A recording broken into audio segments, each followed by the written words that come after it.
I was looking at something the other day, and for the first time in my life, I was afraid.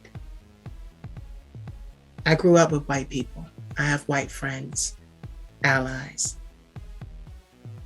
But what scared me was the way that they see us. The way that they really feel that we are savages, animals. And I remember watching CNN, a white man said, "You think they're savages? You murdered him. You made him sleep with his sister, his brother, his mother. You did all of these things. You took millions of them, and you called them savages?" Right. You know, it made me afraid, because I just was like, it made me think. I really, for a second, was like, this isn't going to get better. Not by asking. Exactly. And it's like, and I kept thinking to myself, I said, God, please, no civil war. But that's what's coming. And Caucasians know this.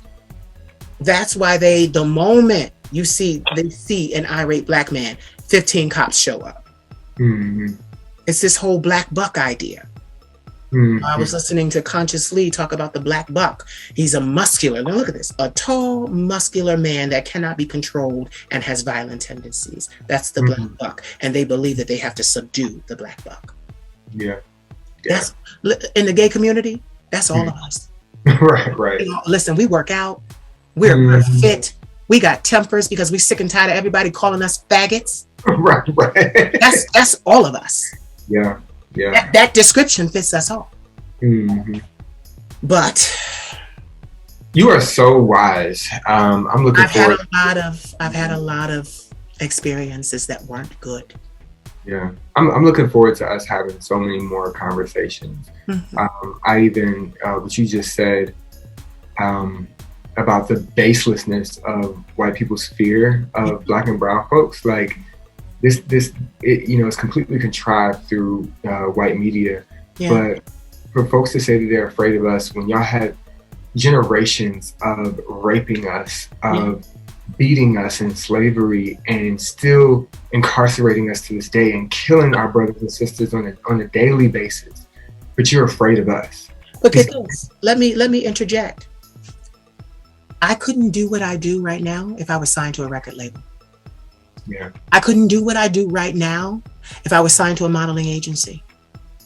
I couldn't do what I do right now if I was an actor. And I'll tell you why. Because that's still slavery. That's still a bunch of white people telling a Black person how to run their career, how to look, how to jump, how to sing. I couldn't be authentic and go and do that. And at first, in my early career, I'm up there and it's all falling in place and it's going well. And then something happens and it just falls apart. And God says, no. And I'm mad with God and I'm fighting with him like, yes, this is going to be. You can't stop this. And he's like, yes, I can. No. All of my 20s, no. Only for me to get into my 30s. And they're like, come on. And he'd say, I'm going to make you an entrepreneur. You can't free people if you are not indeed free yourself. Amen. This is not about a college degree. This is about do what I did, not do what I say. Right. And that's where I am. That is what I offer. That's my brand. Do what I did. Because I went through this, I went through the rape, I went through the molestation, I went through the physical abuse. I did this. How did you get here? I did this. You know, like I was one of the few people on Instagram where I didn't apply for my blue check. I didn't pay for my blue check. I was literally in 1 year, in 2018, I had 21 million likes when likes were the thing. They verified me. So I didn't, but I say that because you have to understand there's a protocol to these things. Most of these people around here, they have PR people and they have this and they have that and they have this. I just have God. I know, that's right. And literally, he puts me in atmospheres, in arenas without a degree, without the proper credentials. But when I open my mouth, the shaman comes out. And they know, okay, we don't know where she came from. We don't know her. We didn't see her papers, but she belongs in this room. Absolutely. And that is how I live. But I could not, you could not speak freedom to our people, black and brown, even queer, even straight. You couldn't speak it if you were not free yourself. You gotta be free. Give me 1 second. I just want to grab my charger for my laptop. No problem. Okay. Sorry about that. No, that's okay. And you know what? The funny thing about me is people said it to me too. You're so fast. You work so fast. It's because I don't edit these. Okay, that was actually going to be a question of mine. I'm like, we talk about so much rich content. No. Yeah. You say what you want to say. I say what I want to say. I don't edit these. And so many people are being touched, moved, and inspired and healed because I leave it as it's supposed to be. Yeah. You know? I'm excited for this. This has been such endearing and important conversation. Just because I know I can talk to you about this, I totally want to go here too. Because you kind of touched on it, right? Like, who were we as a people before we had these puppet masters of white folks in society that we don't even see anymore, right? Right. I travel often. My day job before I became an entrepreneur was as a flight attendant. Mm-hmm. So I've gone to so many places, particularly in South America. And I've seen all these pyramids and I've seen all these hieroglyphs that have folks at the very top of their social systems that, you know, their skin color is like yours and mine. Yep. And I even been to Rome, Italy, and seen the Colosseums. And you see that, you know, today a lot of these places, these monuments are like knocked down, and you see the catastrophes that were dealt to them. But I'm gonna tell you, it's still something to see them, because what comes to my mind is like, how marvelous of a people were we and are we, and just don't know it. Yeah. Before white folks came along and colonized this entire world.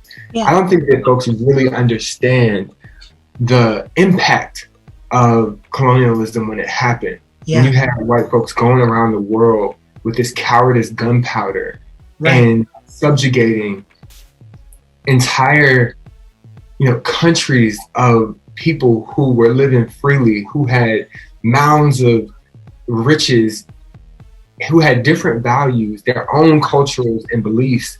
You know, I went and looked at the Sun and Moon Pyramid in Mexico City, and these things are built so high in the sky.